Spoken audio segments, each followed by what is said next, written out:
Hello friends, welcome to Arjun education. दोस्तों, आज हम बात कर रहे हैं पोएम मिरर की, जो कि सिल्विया प्लाथ ने लिखी है।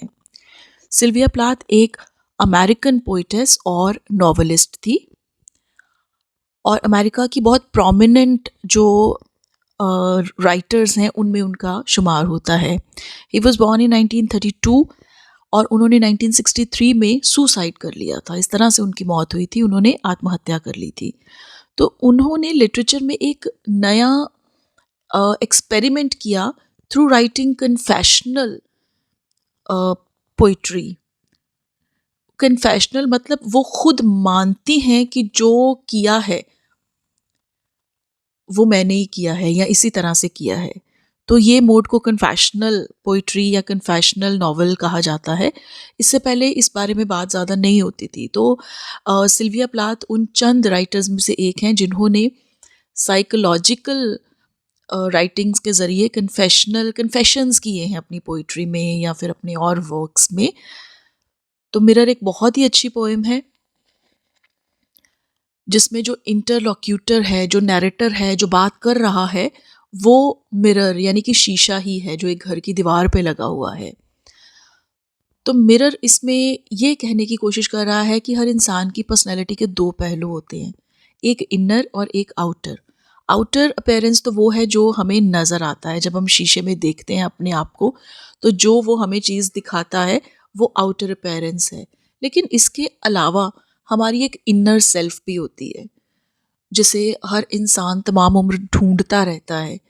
तो मिरर कहता है मैं सिर्फ आउटर अपीयरेंस ही नहीं दिखाता हूँ, अगर ध्यान से देखा जाए तो मैं किसी इंसान की इनर सेल्फ भी आपको दिखा सकता हूँ। तो यही बात उसने एक औरत के माध्यम से कहने की कोशिश की है।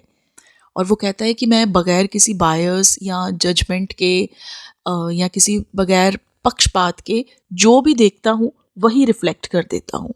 अब ये हो सकता है किसी को देख के बुरा लग जाए कि वो कैसा दिखता है, जिस तरह से कहानी के बीच औरत है उसको लगा, इस पोएम के बीच में जो भी लड़की या औरत फीमेल आती है कि उसको अपने बढ़ती हुई उम्र देख के ऐसा लगा कि मैं ऐसी नहीं हूँ, मैं ऐसी क्यों हूँ, मैं क्यों बूढ़ी हो गई हूँ।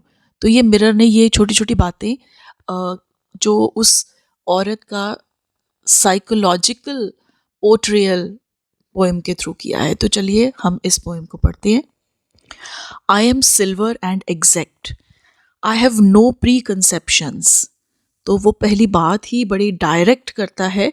जो मिरर है वही इसमें स्पीकर है, तो वेरी क्लियर और ट्रांसपेरेंट है। वो कहता है कि मैं सिल्वर हूँ और एग्जैक्ट हूँ। एग्जैक्ट मतलब जैसा हूँ वैसा ही दिखता हूँ और जो देखता हूँ वही दिखाता हूँ।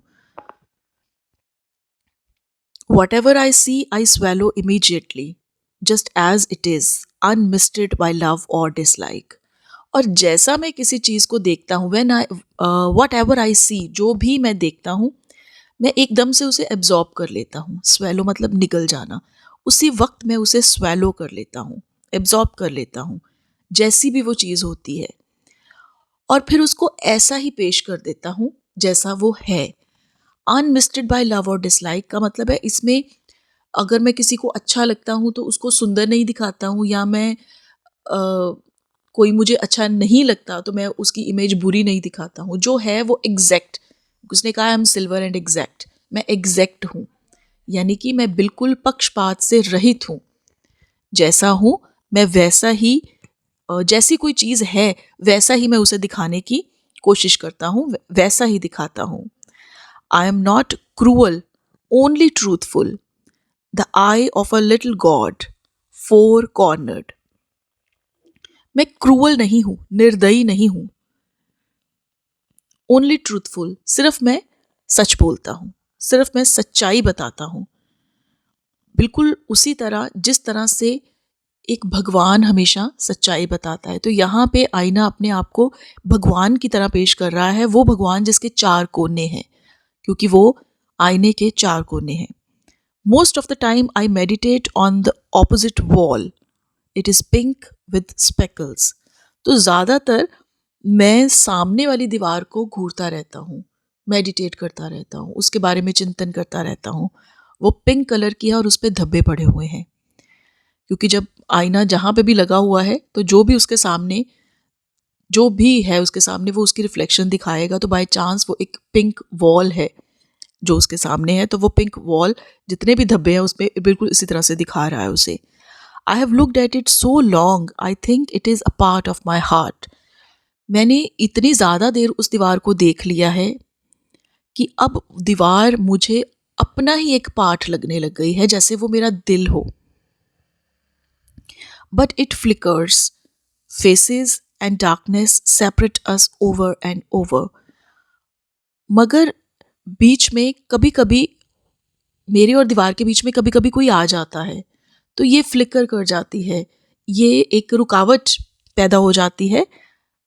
कोई फेस आ गया या अंधेरा हो गया, अंधेरे में शीशे में से कुछ नज़र नहीं आता है, और अगर बीच में कोई आ जाता है, कोई अपना चेहरा देखता है उसमें से, तब भी उसे दीवार नहीं नज़र आती है। तो इस तरह से वो ये बताने की कोशिश कर रहा है कि जब कोई फेस या फिर अंधेरा हो जाता है तो हम दोनों अलग हो जाते हैं, मैं दीवार को देख नहीं पाता हूँ। अगले पैरे पे चलते हैं। Now I am a lake, a woman bends over me, searching me, reaches for what she really is. अब यहाँ पे मिरर अपने आप को एक लेक, एक झील के साथ कंपेयर कर रहा है। एक औरत है जो उसके पास आती है, उसके आगे खड़ी हो जाती है और अपना वो रियल फेस देखना चाहती है, व्हाट शी रियली इज, वो कैसी है। Then she turn to those liars, the candles और द मून। अब जब वो शीशे के सामने खड़ी हुई है तो शीशा उसे बिल्कुल वैसा ही दिखाएगा जैसी कि वो है। अब क्योंकि वो औरत अब थोड़ी बूढ़ी हो चुकी है, उसके चेहरे पे कुछ चूड़ियाँ आ गई हैं, उसके बाल कुछ सफ़ेद हो गए हैं, तो इसलिए वो थोड़ी नाराज़ हो गई है। तो इसलिए वो कह रहा है वो जैसी है वैसा वो उसे दिखा देता है। Then she turn to those liars, फिर वो शीशे के आगे से हट जाती है और वो चीज़ें जो झूठ परोसती हैं, जैसे कैंडल, मोमबत्ती या फिर मून, चांद, क्योंकि ये उस वुमन को ऐसा दिखाते हैं कि जैसी वो नहीं है, यानी कि वो उसे जैसी वो है उससे ज़्यादा ज़्यादा खूबसूरत दिखाते हैं। तो इसलिए जाहिर है उस औरत को कैंडल और मून ज़्यादा पसंद आएंगे। वो पीट करके चली जाती है, शीशे की तरफ पीट कर लेती है। तो फिर मिरर कहता है I see her back and reflect it faithfully, यानी कि ये एक सिंबॉलिक चीज़ है कि उस औरत ने उस आईने की तरफ अपनी पीठ कर ली है। पीठ करने का मतलब है कि वो और ज़्यादा उस पर इतबार या प्यार नहीं करना चाहती, उसने उसकी पीठ, अपनी पीठ कर ली है उसकी तरफ, वो वहाँ से उस शीशे से दूर जाना चाहती है।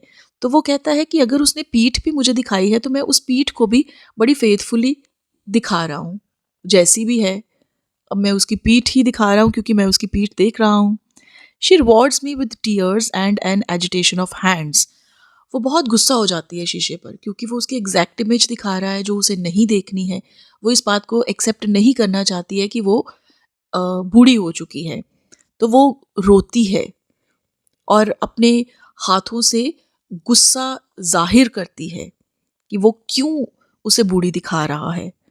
I am important to her, mirror को लगता है कि मैं उसके लिए इम्पॉर्टेंट हूँ, तभी तो वो मुझे गुस्सा दिखा रही है।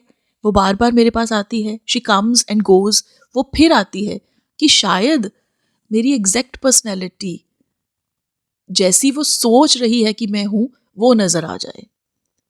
ठीक है, यहाँ पे एक पोएम का जो थीम है वो लाए करता है, I am important to her, she comes and goes. वो चाहती है कि शीशा उसे वही दिखाए जो वो असल में देखना चाहती है, मगर शीशा उसे वही दिखाता है जैसी वो है, वैसी नहीं जैसी वो अपने आप को देखना चाहती है। तो इस बात को लेके वो शीशे से नाराज़ हो जाती है। वो बार बार आती है, वो जाती है, शी कम्स एंड गोज, वो आती है और जाती है क्योंकि वो नहीं देख पा रही है जैसी वो अपने आप को देखना चाहती है। Each morning it is her face that replaces the darkness. आईना कहता है कि हर सुबह उसी का फेस है जो डार्कनेस को रिप्लेस करता है। मतलब कि जब सुबह होती है तो सबसे पहले उसी का ही फेस है, मैं देखता हूँ जो, in me she has drowned a young girl and in me an old woman rises toward her day after day like a terrible fish. तो अब वो कहता है कि वही आईना है जिसने उसको हर एक रूप में देखा है, क्योंकि वो यहाँ पे अपने आप को लेक की तरह प्रेजेंट कर रहा है, तो वो उसी तरह से कह रहा है कि शी हैज़ ड्राउंड, ड्राउंड का मतलब डूब जाना, तो लेक है तो वो कहता है डूब जाना, डूब जाने से यहाँ पे मतलब है कि वो शीशे ने उसकी जवानी की इमेज, जब वो लड़की थी उसको भी एब्जॉर्ब कर लिया था। जब वो जवानी में अपना चेहरा देखती थी, छोटी थी, जवान थी, खूबसूरत थी, तो वो अपनी खूबसूरती को देख के खुश होती थी क्योंकि आईना उसे खूबसूरत दिखाता था, उस टाइम पे वो खूबसूरत थी। तो वो कहता है कि मैंने उसको यंग लड़की के रूप में भी देखा है, अब वो ओल्ड वुमेन के रूप में मुझ में डूब जाती है। अब वो अपने आप को देखती है और उसे पसंद नहीं आता कि अब मैं बूढ़ी हो गई हूँ और शीशा मुझे ये बूढ़ी क्यों दिखा रहा है। Rises towards a day after day like a terrible fish.